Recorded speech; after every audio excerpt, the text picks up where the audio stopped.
behind every good student, there's always a good teacher. And today, we will talk about some teacher we wish we would had, starting from Master Oogway. How'd you know I could?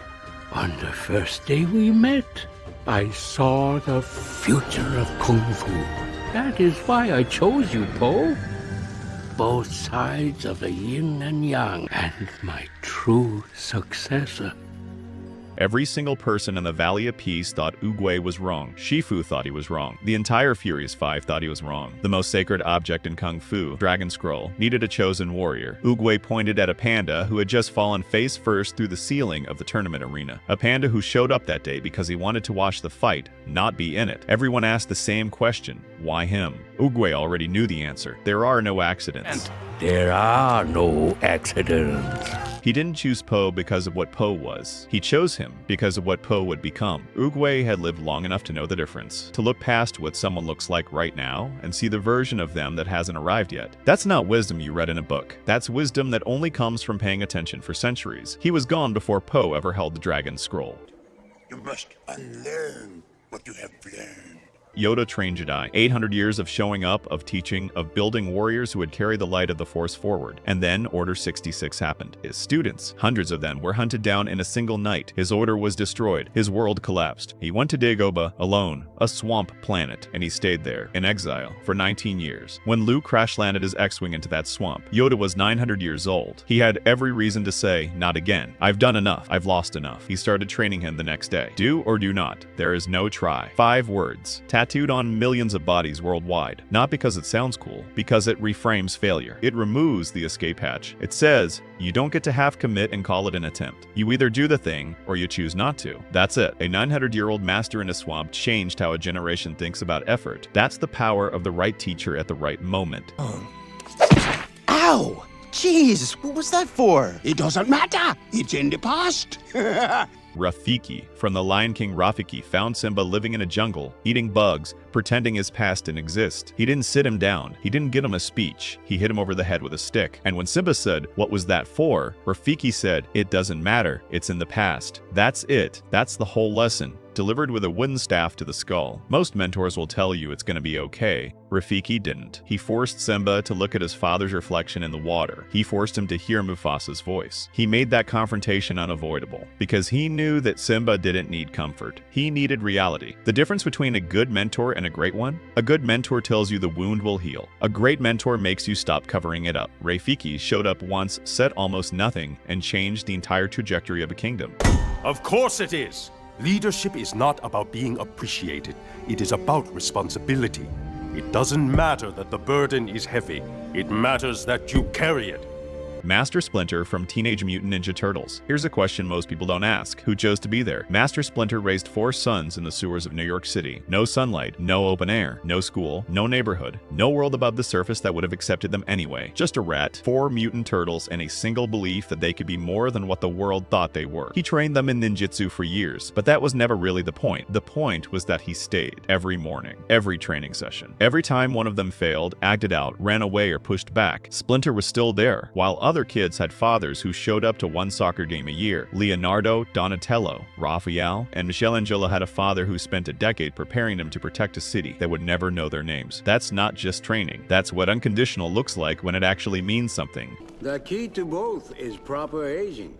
What's on your mind? Uncle Iroh from Avatar, The Last Airbender. Uncle Iroh lost his son. Lu Ten died during the siege of Ba Sing Se Tu, a siege that Iroh himself led, as a Fire Nation general, as a war hero, as the man who was next in line for the throne. When Lu Ten fell, Iroh called off the entire siege. He walked away from the war. He walked away from power he could have taken, and then his nephew Zuko was banished, burned, scarred, humiliated by his own father, and sent into the world with a mission that was designed to fail. And Iroh followed him for years, across oceans and deserts, through enemy nations and underground caves, making tea, playing Pai Sho, and being the one constant in a teenager's life who had been taught that love came with conditions. Iroh never lectured. He never demanded. He never said, "I told you so." Even when he had every right to, he waited. He made space. He kept the door open. And when Zuko finally sat down and stopped running from himself, Iroh was there, ready, with tea. Failure is only the opportunity to begin again. He said it in different ways, in different moments, in different cups of tea. He kept saying it until Zuko heard it. Here's what separates Iroh from so many mentors. years. He loved Zuko more than he loved being right, more than he loved being right, more than he loved the Fire Nation, more than he loved his own safety or comfort or grief. He chose Zuko every single day, even on the days Zuko chose wrong. If you lose your dreams, you'll undergo pain far worse than what you feel now. Get the operation, Lee. Rock Lee failed every ninjutsu exam the Hidden Leaf Academy gave him, every single one. In a world where ninja abilities are everything, he had none. No Jinjutsu, no chakra control for ninjutsu. The Academy told him he had no future in the ninja world. Might Guy looked at that kid and said, "I'll train you." What followed wasn't a montage. It was years of the most brutal physical conditioning in the series. Lee ran laps until he collapsed. He trained with leg weights so heavy that when he removed them during his Chunin exam match, the impact cracked the arena floor. Guy ran every single lap alongside him, every one, and then came the fourth Shinobi War. Madara Uchiha, a man who fought the entire allied shinobi forces and called it a warm-up, stood across from Guy, and Guy opened all 8 inner gates, every single one. He pushed his body past the biological limit of human survival, turned his chakra into visible flames. Madara said it was the closest a human had ever come to threatening him. His body began to break down from the inside. He did it anyway, not because he thought he'd win, because he refused to give up in front of his students. That was the lesson. That was always the lesson. Hard work doesn't just beat talent. Hard work outlasts it. And now you must save it. Go! Destroy this weapon and bring Lord Shen to justice. Okay, here we go! Here's something most people forget about Shifu. He already failed once. He raised Tai Lung from a cub, trained him for years, poured everything into him, every technique, every hour, every piece of himself. Tai Lung was his greatest student, maybe the greatest student the Jade Palace had ever seen, and then Tai Lung burned everything down, and was locked away in a prison so secure that 1,000 guards were assigned to watch a single cell. Shifu carried that for years. When Po walked through the door, overweight, stumbling, barely able to descend a flight of stairs, Shifu didn't want to try again. Can you blame him? But then he watched something. Po moved across a training course at full speed when food was on the line. Not walking, flying, same body, completely different context. Shifu stopped trying to teach Po the way he taught everyone else. He rebuilt the entire training method around what Po responded to, and he did it because he was willing to ask a question most teachers never ask. What if I'm the one who needs to adapt? That's not talent. That's a mentor who learned from his own failure. Rejection makes a man stronger.